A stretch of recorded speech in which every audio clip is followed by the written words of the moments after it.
amatwi muri kano kanya ni umwe muri turi kuganiraho amakuru y'imikino agezweho muri iki gitondo.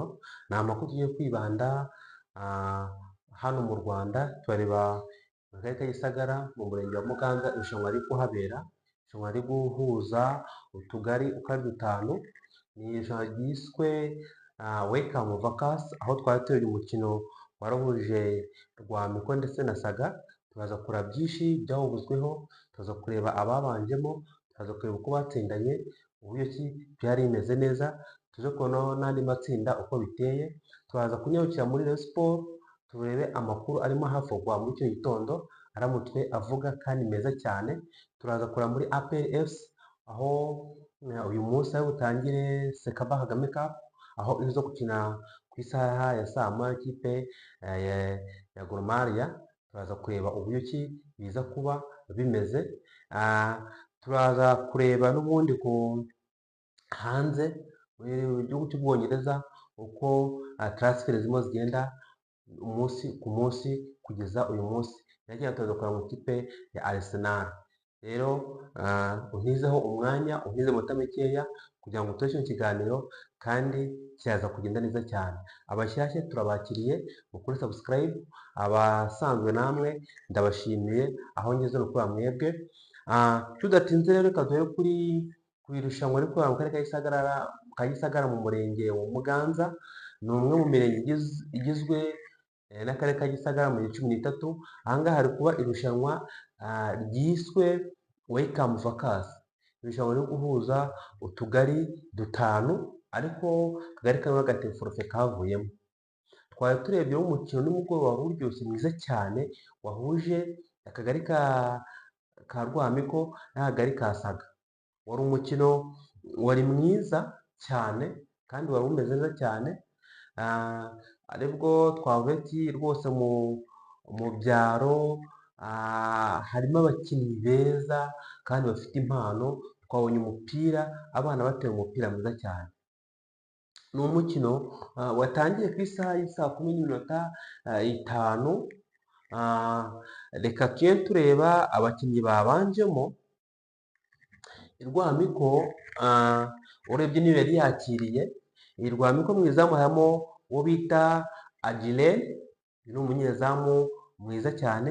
Harimo kabiri Kabebe, gatatu harimo hakina Mahanga, kane harimo hakina Kubwimana, gatanu hari Kwizera, gatandatu hari Yafashi, karindwi hari Samweli, umunani hakinaga umukinnyi bita Bucyana, 9 hakinaga Mahoro, 10 hakinaga Neston, 11 hakinaga Malaki cyangwa se bakunda kwita izina rya Higi. Umutoza wabo yitwaga Emmanuel. Iyi niyo kipe ya Rwamiko yakinishije. Nko kubona liste y'abakinnyi nabyo byatugoye, byadufasha umwanya munini cyane. Mu ikipe ya Saga mwiza wabanye wita Nzayikunda, 9 hakinaga Mutungirehe, 7 hakinaga Ombe, 6 hakinaga Baruteri, 5 hakinaga Ndayisenga, 2 hakinaga Dusenge, 10 hakinaga Shimimana, 11 hakinaga aho bita Bizimana, 8 hakinaga Gadi, 4 hakinaga Tuyishimire, 3 hakinaga Peter. Iyo ni ikipe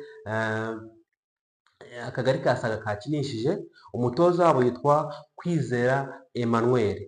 Umusifuzi asifuye yitwa Iradukunda Fabien cyangwa bakunda kwita Diba. Komiseri w'umukino nawe yari Kwizera Emmanuel. Umva ko bose bakwizera bari bahuye. Kwizera umutoza wa Rwamiko na Kwizera Emmanuel umutoza wa Saga. Umva ko ni abakinnyi bakinye neza. Abatoza nabo bari bafite ishyaka ryinshi cyane. Numara ko na komiseri w'umukino rero yahagarariye uyu mukino yitwaga Kwizera Emmanuel. Umva ko ni amazina yarahuye cyane. Uyu mukino rero watangiye ku isaha y'isaa 10:05. ariko ikipe ya, ya Rwamiko yatangiriye isatira cyane kuko ikibuga bari bakizi, kuko ni iwabo babasanze, bari bakizi neza cyane, bakinaga ubona ko nta gihunga, bakinaga ubona ko bameze neza. Ku munota wa 25 ikipe ya Rwamiko yabonye penaliti. Iyi penaliti hari umwana yakinaga ku icumi witwa Nestor. Uyu mwana ni umwana ukina umupira abanza akitonda agacenga, ubona ko ari umwana ufite ishyaka, agafunga umupira. Cyari ikibuga kitoroshye, cyari kimeze ukuntu, ariko uyu mwana yanyuzagamo agacenga, agatanga pase, ageze muri safase neza mu rugo rw'amahina rw'ikipe ya Saga. Uyu mwana baramutega, umusifuzi Iradukunda Fabien ahita atanga penaliti y'ikipe ya Rwamiko. Iyi penaliti rero byaje gutsindwa n'uwo bita Samuel, yamuteye neza cyane, kuko nyezamu agiye mu ruhande rumwe, undi atera mu rundi, icyo bakwita wita ngo ni sase niki, niko bakunda kubyita. Uyu rero, uyu muhungu Samuel niwe yatsinze igitego cya mbere cya Rwamiko rwose, ku munota wa 25. Ku munota wa 42 w'igice cya mbere, uyu mwana bita Nestor ndamugutuye, ni umwana ufite amacenga menshi cyane, bateye koroneri, umupira ikipe ya Saga irawuboroka, ari muri neza mu rugo rw'amahina, acenga abakinnyi babiri, atera umuzinga w'ishoti, igitego ujyamo cya kabiri. Igice cya mbere cyarangiye Rwamiko ifite ibitego 2-0 bw'ikipe ya Saga, bajya kuruhuka. Ariko igice cya kabiri bagarutse, ikipe ya Saga, umutoza uyu Emmanuel yari yabonye amakosa yagiye akora hagati mu kibuga, cyane cyane kuko ikipe ya Saga yarapfiremo hagati, arasimbuza rwose. Nabonye habayeho bita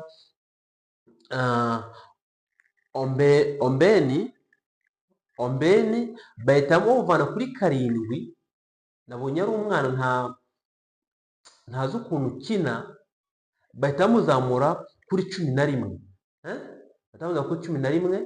kuko nabonye ari umwana ukinisha amaguru yombi, yanteye ubwoba uyu Ombeni. Bahita bafata bita Baroteri, bamuvana kuri 6 bamujyana ku 10. Sinzi ukuntu umutoza yabitekereje kubikora, ariko abenshi twatunze bati noneho ikipe igiye gutsinda ibitego byinshi, ariko umutoza we abazi amayeri y'umukino, abazi uko byagenze, ariko arangije arabahinduranya. Nibwo ku munota wa 73 ikipe ya Saga yasatiriye cyane, irangije babona penaliti ku munota 72, ariko bayiteye uyu mwana yitwa Agire. Yantangaje, ni umunyezamu ufata rwose, bagomba kuzamurwa, abana bagomba kuzamurwa bagahabwa umwanya ushoboka kugira ngo babashe kuba bakina byisumbuyeho. Uyu munyezamu rero iyo penaliti bayiteye, arayiboroka hejuru, ikubita poto, iragaruka, birangira ikipe ya Saga ibuze igitego. Ariko bidatinze ku munota 78 ikipe ya Saga yazamutse cyane. Uyu mwana bita Ombeni yabatsinze igitego cyiza rwose, yabatsinze igitego cyiza cyihuse rwose, kitashidikanywaho. Uyu musifuzi ntiyanajijinganye rwose, birangira igitego bacyemeje, ibitego 2-1. Ariko ku munota 86 hari uyu mwana bita Shimiyimana, yateye penaliti nziza cyane, aho babonye penaliti bateze umukinnyi wabo yita Dusenge, barangije batera penaliti igitego kijyamo, birangira ibitego 2-2, birangira banganyije, Rwamiko 2, Saga nayo ifite ibitego 2, ariko hari umwe wita Gadi, uyu nguyu ku munota wa 34 uyu yabonye umuhondo, undi nawe bita Mutungire yakiniraga ku 9 nawe yaje kubona umuhondo. None ko ari uko byari bimeze muri rusange, ariko bitewe nuko iminota yagendaga bisa nkaho byari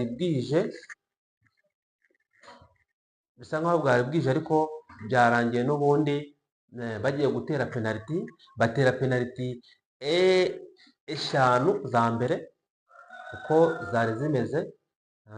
Rwamiko ari gutera 5 na Saga yatera 5, ariko mu kuzitera abwiye ngo uyu munyezamu yita Agirere yanyemeje cyane, kuko muri penaliti 5 bateye, penaliti 3 yazifashe.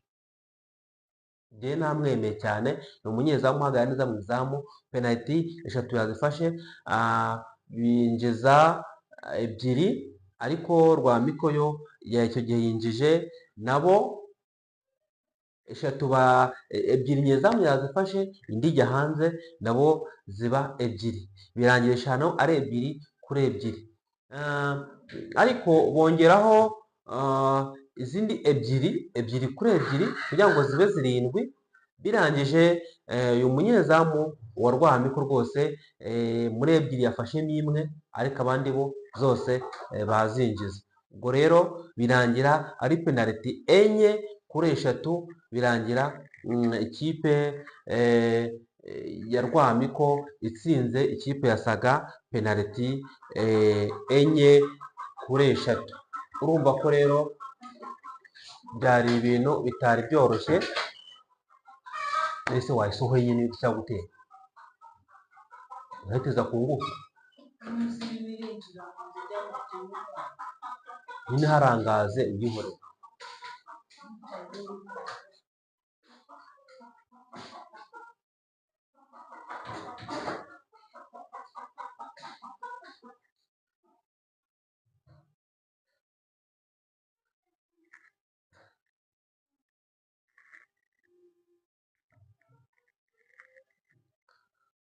Urumva ko rero byari byiza cyane, aho ikipe ya Rwamiko yatsinze Saga 4-3, birangira izamutse. Kabaze ko ubundi aya makipe yitabiriye ari muri Welcome Vacance, kabaze ko utugari 5 harimo Saga, harimo Rwamiko, harimo Cyumba, harimo na Muganza.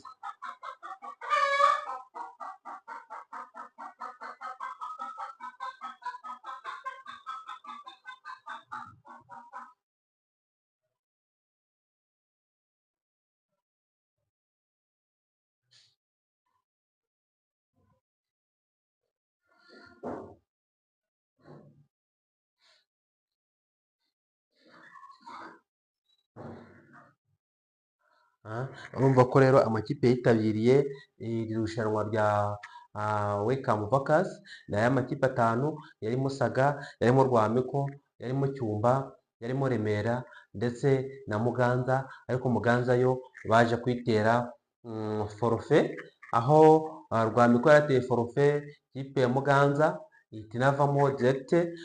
Saga yari yatsinze Cyumba penaliti 4-1, Remera yari yatsinze Cyumba, none na Rwamiko yatsinze Saga kuri penaliti. Ubwo tuzaba uburyo ki rero iyi mikino igiye kugenda ikomeza, tugiye kugenda tureba aho iyi mikino igiye yerekeza, tuzarebe n'uburyo ki ikipe izegukana igikombe muri kano kanya. Ndumva ari ibikora tuvuze ku mukino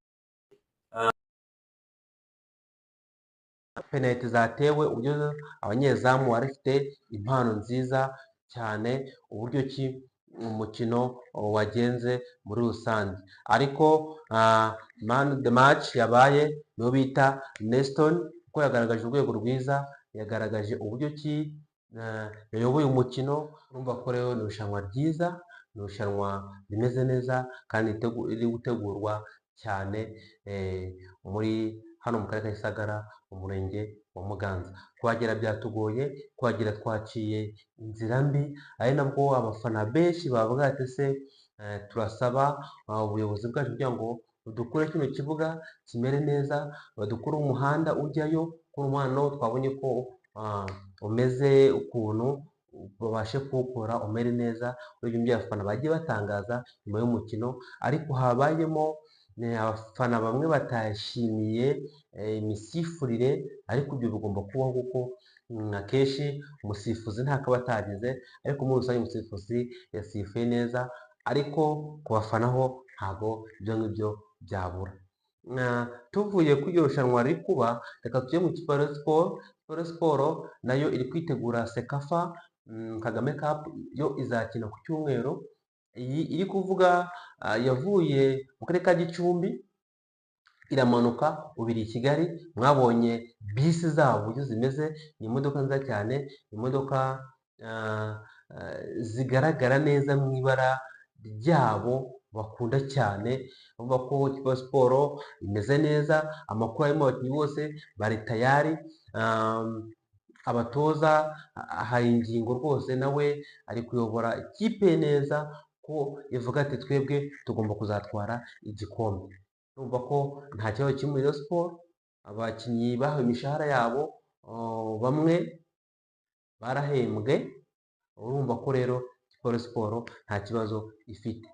Mu ikipe ya APR, ikipe ya APR iraza gukina uyu munsi saa moya, aho iri buze gukina ikipe ya Gor Mahia.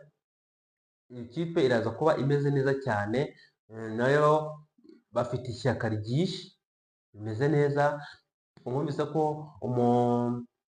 umuvugizi wayo mukuru yatangaje ko abantu bari buze uyu munsi, bari buze abafana bafate amatike. Iyi tike bayibike neza, kuko bashobora kuzayigenderaho ikindi gihe, haba ari umukino itegurwa na APR. Ubwo ushobora kuba muri shampiyona, ushobora kuba ari muri Champions League izakira, ushobora kuba igikombe cy'amahoro, birashoboka ko iyo tike bashobora kuzayigeraho ikindi gihe. Urumva ko abafana ba APR baze bariho umukino mwiza, kuko APR yo yaraye ko igomba gutsinda, ifite abakinnyi beza, ifite abatoza beza, nta kibazo kirimo. Urumva ko bimeze neza cyane. Urumva ko rero amakuru yari agezweho mu mikino nayo ngayo yagezweho ari Ambudent. Ndagushimira wowe wankurikiye muri kano kanya, kandi nshimira n'abandi bose bari kudutera inkunga kugira ngo mbahaye saluti. Mwakoze cyane. Ngira ngo uso gusubira muri video iza kuza, aho tuza kugaragaza penaliti zari zitewe ko zijya muri 7, iyo ki yari imeze neza. Ndabashima ko mwamanye natwe rero, zo gusoma video za gukurikiraho. Ciao ciao.